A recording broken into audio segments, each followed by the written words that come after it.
Hey everybody, Tom here with Hidden Beats, and today we're talking with Connor Brooks of Chase the Bear. How are you doing? Doing awesome, man. Thanks so much for having me once again. For sure. For those who are new to you and your music, you want to give a little intro about you and the band? Yeah, so I play drums for Chase the Bear. I'm also like harmony background singer. We've been around since like 2017, based out of Vancouver, BC, but we're from a very small town in northern BC called Fort St. John, British Columbia. At least most of us are. So we like grew up there playing music. It's like kind of 20,000 people, oil town, kind of redneck town. Uh, and then, yeah, most of us kind of decided to come down to Vancouver to give it our best shot to, try and do something with music, and met two of our other members, Kevin and Jordan, the amazing keyboard and guitar player. And we've been doing it, yeah, ever since 2017. So Was the yeah, idea to make a band, like you wanted to form something and try to get a bigger group of yous going? Yeah, definitely. I mean, it started with like Troy, our singer, and Braden, our bass player. They were writing songs in a basement.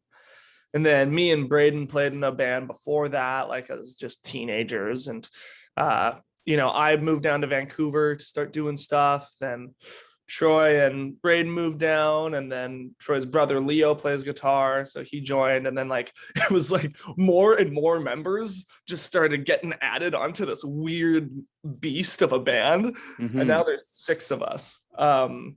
So yeah, if you feel like joining, we're always looking for more people. We hate making money. Yeah, just the more the merrier, really. As long as you have fun doing it, really. Yeah, exactly. And I forgot to mention we play rock music. That is what we do. We're a rock and roll band. There we go. So when you started music, did you have specific inspirations as a drummer that you were kind of looking at? Yeah, well, my dad's a drummer. Okay. And he played in the Vancouver music scene for like over 10 years in the 80s. Playing in like hair metal bands, and made a decent living doing it. So I always grew up with a drum kit in the basement of my house, just like, sitting there. And eventually he waited for me to be like, hey, can I play those things? Is that cool? And so yeah, just playing like AC/DC songs and stuff. If you ever want to learn drums, play AC/DC. That's what I tell everyone. It's just like the same beat over and over again, and just, yeah, went from AC/DC to Chili Peppers to Rise Against to Queens of the Stone Age to Bullet for My Valentine and A Day to Remember for a bit, like doing a lot of metal stuff. And then yeah, just kind of went back to playing rock, and met these guys, and lots of Zeppelin, of course. John Bonham is just an absolute beast on drums, as everyone knows. Yeah. Yeah, my dad is definitely the reason why I'm playing now. He was very supportive, and let an 11-year-old play drums in their basement. So I mean, that's never a bad thing. Yeah, my mom and dad are very supportive in that way, for sure. And yeah, same with the singer and guitarist. Actually, their parents are also musicians, and just super supportive folks. You need to have supportive folks if you're going to be a musician, it seems. Yep, that's for sure. Like, that's the one thing that people say is you don't make a lot of money to start, so you got to have someone supporting you. Yeah, definitely. Yeah. So being part of a large band, how do you guys work together? Do you guys clash and have arguments a lot, or how do you do different things? All the time. God. Yeah. But no, it's not that bad. It's like yeah, we all have such strong opinions, and it's such a good thing because of that we're able to collaborate really well, where like a lot of bands I see, it'll be one person and then they kind of tell everybody what to do. And that works. A lot of time that works if you have like an absolute creative genius behind the band. It can work. But with us, it's like one person will have an idea, and then another person will add on to that idea, and then like another person and another person and another person, and until we have this very kind of like refined thing. And that's usually happens with either a song or like a video, like a funny internet video that we want to make, or music videos and stuff like that. But I don't know, with bands I've realized it's like a relationship. It's like any Mhm. relationship, except you're in a relationship with 5 other dudes. And yeah, there's good times, there's bad times, like we've got arguments, we've got into fights, we've you know had some really bad ones too. And I think what keeps everything together is just the fact that like after all of that happens, we're able to go back and just be like, you still want to do this, and like, after every little thing you get a little bit stronger. Yeah. And you learn, and we all kind of work through our past trauma, and learn from those things a lot, learn about ourselves a lot through that kind of thing too. And especially since like we've got the single coming out soon, and we've been waiting to release it for like 3 years. That's been the hardest part, is Yeah. just keeping together over recording an album and then COVID happening for an indefinite amount of time, and then now we're like releasing a song soon, and I was like, okay, we still want to do this. Cool. We're in it. Awesome. We could have broke up and we didn't, so that means at least we know we want to do it, right? Yeah, you got through some hard times for sure with COVID and everyone kind of having some issues, and so if you got that far, why not? Yeah, exactly. That's, we got this far, we gotta, let's release this album and see what happens. do, do you guys, so when you're putting together music, are kind of some of you guys that you rely on writing more and then other people add tidbits, or do you all just sit and put something together universally? Yeah, usually with the writing, it's like Troy, our singer, he is so prolific. He'll write like a song every day. Okay. So a lot of times what'll happen is if Troy writes 7 songs in a week, there might be 3 songs of those in the week that he really likes, that he wants to bring to the band. So then out of those 3 songs he shows to us, and maybe there'll be like maybe all 3 will like, maybe 2 of them will like, maybe 1 of them will like, and then we'll decide to like work on that. And usually, one sec. Usually like a song will start out,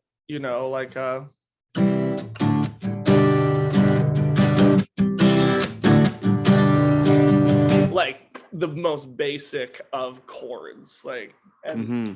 Troy writes such amazing melodies that we can feel the song and we know that there's potential there, and then that'll turn into like how do we turn that into a song. So we'll have a guitar go like,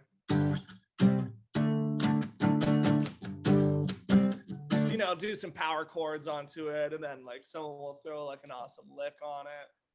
The drums come in and it's like, oh, this is a rock song now. Cool. Now it's Chase the Bear. Mm-hmm. Yeah, start feeling it and just kind of mold it as you go. Yeah, definitely. And the other way that we do it, I'll write a song as well, kind of in the same way. Or somebody will write a riff. And a lot of times our bassist Braden or guitarist Jordan or guitarist Leo will have a riff. And then they'll teach us the riff. And then we'll just like play that for like 10 minutes.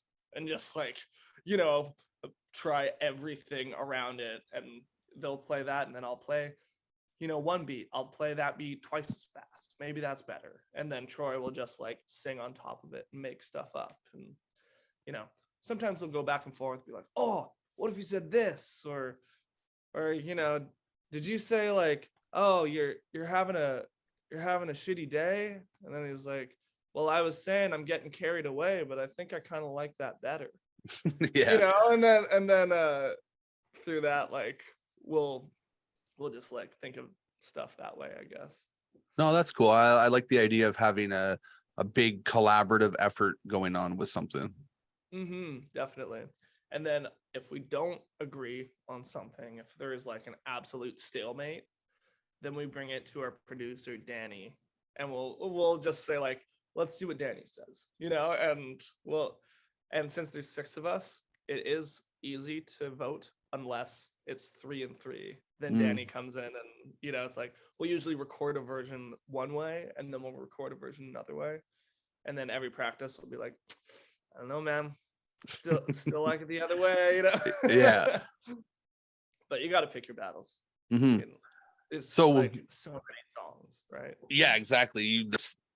You pick and choose because you want to make sure you get the best out of everything. So yeah, and some songs aren't worth like dying over. It's like sometimes there is something that you think could be better another way, but it's like if everyone else loves it, they're probably right.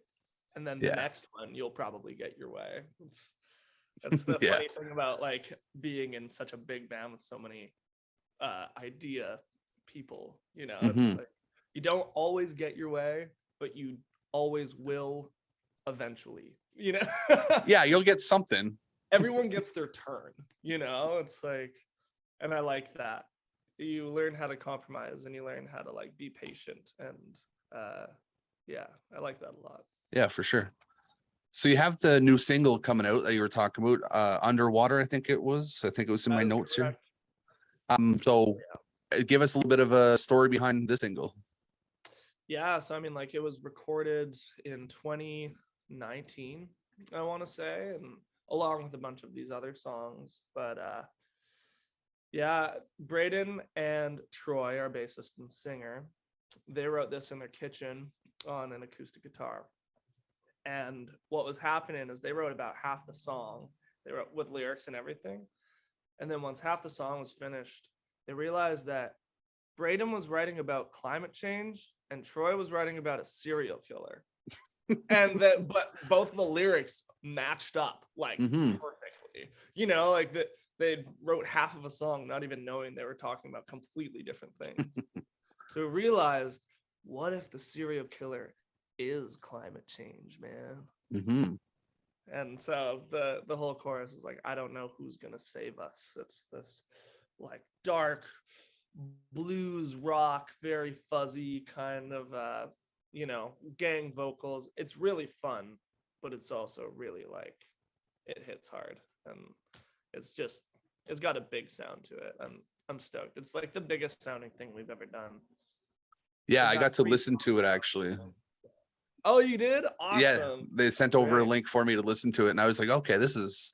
I was bopping the head a little bit, going, okay, nice, and just having fun with it.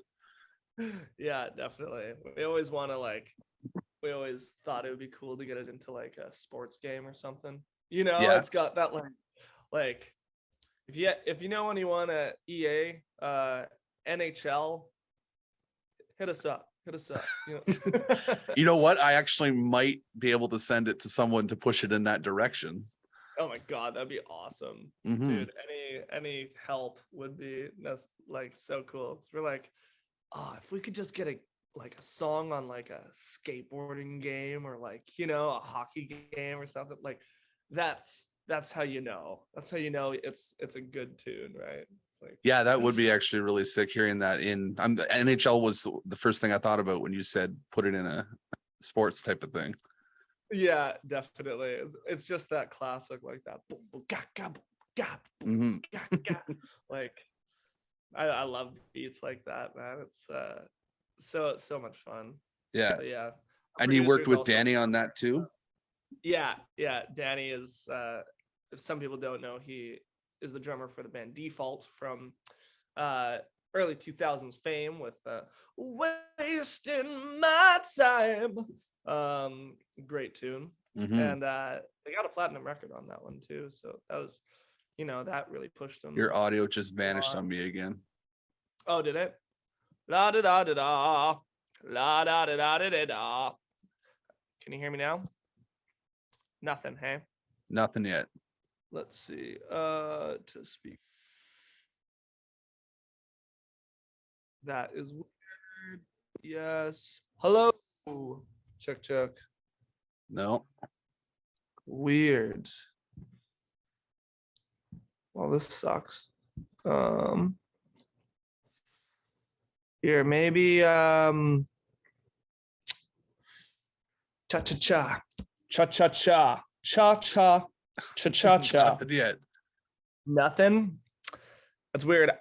I can hear you, but Yeah, and I can kind of read your lips as we're going here too. So yeah, I'll just write the whole interview. 1 sec. yeah. I'll The just funny leave. thing is that it's probably recording everything still. So funny. It says Julie Gomez on my thing. Uh, hello. No audio yet. No audio. Gotta be kidding me. This is ridiculous. Audio settings. Let me see. Test mic. Oh, there we go. Hello. Maybe I'll turn the input volume up. Maybe I could try that. You're back now. I'm totally back. Hey. Yeah. Okay. Sounds good. There is a setting that like suppresses background noise. Maybe it's getting confused and it thinks that like my voice is background noise. I'll take it off auto and see if that helps. I mean, I can always tweak some audio later on too if I need to. That's true. Just overdub my voice with your own. Just have it. Wah, wah, wah. Yeah, exactly. Just subtitle it. The weird thing is that Zoom probably recorded the whole thing and they heard it from your side still, but didn't send the audio to me. True, that is true. I guess when you record stuff, you're recording through Zoom, so the recording will get some stuff that you don't necessarily hear. Yeah, I've had that happen a few times, or my mic will cut out and it records the whole thing still. And Interesting. Mhm. So strange. But we can edit around all that stuff. That's true. All right, so we Where left were we? off. We were talking We're talking about about Danny. yeah, Danny and Default. Oh yeah, so Danny produced the whole album and he's a drummer. So it's just like really cool having a drummer produce this whole thing. He's like so into the drums. He's also opinionated. So it's just like it's like, okay, that's a great fill, but what if you do this instead? And the main thing, he was just like, just gotta hit those drums a little bit harder. Like every take. And I would do like hitting them as hard as I possibly could. I'm like sweating at the end of it. I'm panting. All right, how was that? And then he would like lean in from the controller and be like, that was so good, man. Just a little bit harder. Come on. And you can definitely hear it, just like, and he mixed it too, so drums are very like forward in the mix and stuff. I was very happy about it. Yeah, a nice little bias there, which is great. Yeah. So how was it working on stuff during COVID? Like you said, you guys made the album before and were kind of doing stuff a little bit in between. Did you have issues figuring stuff out during all the nonsense? Yeah, definitely. I feel like there was a point where it was like the band was a little bit on hiatus. We just didn't know what was gonna happen, right? Excuse me. Mm-hmm. We just didn't know what was gonna happen. So yeah, a lot of the guys, they live in the same house, which is great. I didn't, so I didn't really have a lot of contact with them. A member of our band is also like immunocompromised, so he like did not want, and we didn't want him to get sick. So Mm-hmm. a lot of it was just kind of like us doing our own thing, and just it was a dark time, man. It was like a really dark time. But yeah, after the vaccine started coming out and stuff, and then he was able to get it and we were able to get it and stuff, and we got back into the room, and it was like, oh, it was like riding a bike. Mm-hmm. We just got back into it and everything was fine. Yeah, a We lot of wrote people had issues. Yeah, we wrote a lot of music at least. Yeah, over that's that. good. Yeah, I made a lot of really weird videos that I ended up posting on our Chase the Bear thing. Just like, I don't even know if this is has anything to do with the band at all. I'm just like doing like how to make a video game soundtrack. I'm just like playing around with synths in my bedroom and just like, sure, this is content, I guess. Did like Well, a couple live streams or. that's the thing that COVID was great for, is it gave you an opportunity to do literally anything else that you could think of. Definitely. That was Mhm. really fun. Well, now that everything's opening back up and the music scene's starting to get a little bit more lively, what's the music scene like around where you guys are? Things are going really well, actually. There's a bunch of new bands that are like sprouting up, which is sweet. Just like new music is getting released every month. And in Vancouver, there's a lot of great, like, great bands that are really embracing that kind of like old school rock and roll uh, thing. There's bands like Narfunkel, bands like Bad Magic, like Dealer's Choice, Spendo, like all of these bands. They just bring something that's like different. It's kind of moving away from that like late 2010s synth pop rock kind of sound, which is fine, and like I love that stuff too, but we always felt like we didn't really have a place in the city when we were playing this like, kind of 70s rock inspired, also mixed with indie rock inspired thing. But now in the city, it's like we're meeting all these other bands that are just like really kind of doing the same thing as us, which is sweet. Like, and in their own way too. Mhm. Yeah, there's like things are really getting back. And what's cool is that like even though COVID, kind of extinguished some bands that, didn't necessarily have uh the how do I say it? They didn't have the drive, I suppose, to keep going throughout. It was almost like COVID was like this test to see Mhm. like how serious is it? Like how serious is this band? Or is this just a bunch of people, hanging out and it's not worth being together anymore after that? So like now that we're through all the smoke, it's like the bands that are coming out are like really good bands. Yeah. And it's like, oh, these are all the really serious bands that like really wanted to do stuff and kept going through it all. So yeah, things are more vibrant than ever. And live shows are just, a necessity. Exactly. Yeah, it's like venues are starting to, we lost a few venues unfortunately, but now that like they're able to do shows, venues are just like, they'll take anything. They're just like so Mhm. stoked to be doing live music again. So yeah, the opportunities are there for sure. Yeah, similar feeling here, I think too. Are you a musician yourself? I used to play drums once upon a time, actually, but I don't have the patience to sit there with that right now, and I don't have room, and there's just a lot of stuff going on, and I haven't really. I have a saxophone around here somewhere too. That was fun. Sweet. Yeah, Sweet. and I kind of got more into the visual aspect of things, like videos and photos and all that. Definitely, for Mhm. sure. It's one of those things where like if you're gonna do it, it takes a lot of time. It takes so much time. Yeah, and then like running, so Hidden Beats is a full-fledged business. So running that, we have a clothing line, we have a whole bunch of things going on. So Oh, yeah, it's something. way to go. Mhm. Holy. So I do have a few fun questions that I always ask people just to get a little bit more insight about who you are and some likes and dislikes. Okay, cool. First one is, what's something on your go-to playlist that people wouldn't expect that you listen to? Um, Probably Mac Miller. He's Okay. like one of my favorite artists for sure. Lots of like hip hop or like Nas, like lots of Okay. 90s hip hop stuff.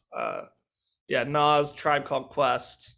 Um, yeah, like I just love the beats and the like jazz hip hop kind of stuff. Anderson Paak, that stuff is like incredible. Not at Yeah. all like our band. I'm actually a huge 90s hip hop fan too, so I love that stuff. Illmatic is like one of the best, albums of the 90s, in my opinion. Oh yeah, for sure. Next one is, what's one thing that you think should be asked more in interviews that's not asked enough? Ooh, that's a good question. That question. I mean, yeah, that's a lot of people just don't think of the extra things sometimes. And I know I love watching an interview, so getting to learn more like that is always fun. hmm I really like your questions. It's not your typical kind of stuff. You're able to access a certain like emotional value, I guess. Like you're able to kind of let let the speaker talk more deeply, I suppose, with a lot of your questions, which is nice. I like to try to do that. That's why I say I like to make it more of a conversation, because we can literally riff off each other and do whatever at that point versus strict structured questions about everything. Yeah, definitely. I also feel like I feel like interviewers like need to talk a little bit more of like the why, not just the what or the how, but like the why do you do this, why do you do that? And I feel like a lot of artists have very different reasons for what they do. And there's a lot of very interesting people out there that, given those kind of questions, can get some very good material. Well, funny enough, that actually translates into my next one. Why do you do music? Why do you keep up with this? My man. Yeah, dude. It's like, I don't know. I feel like it's the only thing I'm good at, to be completely honest. It's, like just growing up, wasn't good at sports, wasn't, particularly intelligent. I don't know. Maybe my parents would disagree, but it's like when you're, for some reason in school, it's like the athletic side is so pushed upon you, with like this competition towards other people. So like when I was in school, I was really bad at just like anything athletic, and would just compare myself to all my friends and just would have like really shitty self-esteem issues. And it wasn't until I started playing music that I actually found I was good at something. And it was Hmm. like, oh, like, wow, I'm not like useless. And so like I started playing piano when I was like 8, and I liked it, and then started playing ukulele and started playing drums, and like it was just like, oh, finally, this is like my thing, and it's just like ever since I was a kid. And I think that kind of resounds with most of our band. Um, just being like, if we didn't have this, I don't think we would necessarily like have a lot of other things to go back on. It's like, this is just, this is it. Hmm. It's like I'm a musician through and through, and even if the band didn't exist, I'd still be a musician. And if there was, if the drums were illegal, then I'd choose something else. And it's just like, yeah, I think that answers the question. No, that's great. That's a perfect answer to that. Cool. Thanks. So that's pretty much all I have written down here. Is there any kind of final advice that you would give to musicians in this day and age? Up? That's a great question. Um, yeah, I think just like be yourself. Um, yeah, try to be yourself, communicate with the people that you work with, and yeah, just be very clear about your intentions with people. Like when you're working with other people, it's always, things get misunderstood too much. And I feel like a lot of the reasons why certain relationships in the industry don't work is either through miscommunication, or just through like people not being nice. You know, it's just Mhm. like be nice and support other people. Don't be a dick. Uh and yeah, just like be kind. Honestly, that's it. Just like yeah, just be nice. Yeah, there's not enough kindness in the world these days. Yeah, you know, and there's lots of yeah.